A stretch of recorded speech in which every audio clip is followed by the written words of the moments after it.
So I just climbed a mountain, but it's probably more of a molehill that I'm making into a mountain. And rule number one of actually climbing a mountain is climb the right mountain.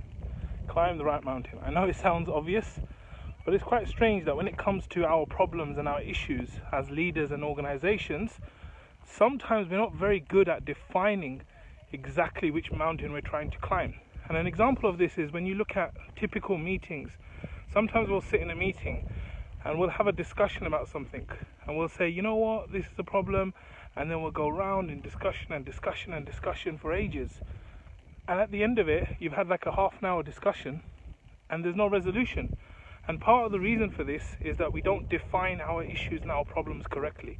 So one of the methodologies that we use in our meetings is that we use something called IDS, which basically stands for identify, discuss, and solve. And so the first thing we do whenever we're looking at an issue is we identify exactly what the issue is. The better you define the issue and the problem, the easier it's going to be to solve it. So rather than just saying something like, oh, we're having issues with this, we need to get into the specifics and define it very, very clearly. And it's quite amazing that if you define it well, suddenly the discussion becomes a lot shorter.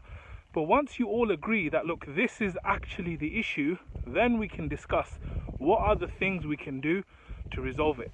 And after we've come up with some options, we then solve it using one of those.